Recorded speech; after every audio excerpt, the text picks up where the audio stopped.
मक्का के निर्यात ने पकड़ी तेजी, क्या मक्का के भाव में होगा सुधार?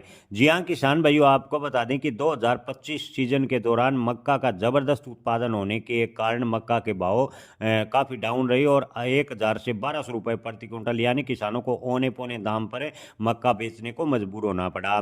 लेकिन इस साल की बात करें यानी 2026 में मक्का के निर्यात ने थोड़ी गति पकड़ी है, लेकिन घरेलू बाजार में इसका असर कम देखने को मिला है। ज़्यादातर मंडियों में मक्का के भाव 1,500 रुपये प्रति क्विंटल के आसपास बने हुए हैं। बिजनेस लाइन रिपोर्ट की माने तो बिजनेस लाइन रिपोर्ट के आईग्रीन इंडिया के राहुल चौहान ने कहा कि इस समय मक्का का शिपमेंट ज़्यादा हो रहा है, लेकिन अंतर्राष्ट्रीय स्तर पर मक्का की कीमतें कम है। लेकिन मक्का का निर्यात की बात करें तो मक्का का निर्यात अच्छा खासा हो रहा है, लेकिन अंतर्राष्ट्रीय स्तर पर मक्का के भाव डाउन होने की वजह से किसानों को इसका फायदा होता नजर नहीं आ रहा। किसान भाइयों, इसके अलावा रिपोर्ट की माने तो चेयरमैन दिव्या कुमारी गुलाटी ने भी कहा है कि पिछले साल यानी 2025 में जो मक्का का उत्पादन है ज़्यादा हुआ, उसकी वजह से निर्यात ज़्यादा होने की वजह से भी इन दिनों मक्का के भाव पर दबाव बना हुआ है। अंतर्राष्ट्रीय कीमतें काफ़ी डाउन है, इसलिए मक्का के भाव में कोई तेजी देखने को नहीं मिली।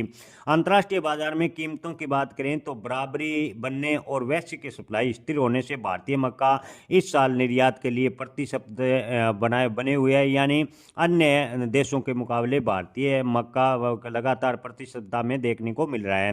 किसान भाइयों, भारत सरकार है मक्का निर्यात करने के साथ साथ मक्का का आयात भी कर रही है, जिससे मक्का के भाव पर दबाव बना हुआ है। ओवरऑल स्थिति को देखें तो मंडी व्यापारियों का कहना है कि अगर इसी प्रकार मक्का का निर्यात जारी रहता है, अंतर्राष्ट्रीय स्तर पर कीमतों में सुधार होता है, तो मक्का के भाव आने वाले दिनों में थोड़े बहुत तेज हो सकते हैं। मक्का के भाव में फिलहाल की स्थिति को देखकर बड़ी तेजी की उम्मीद कम नजर आ रही है।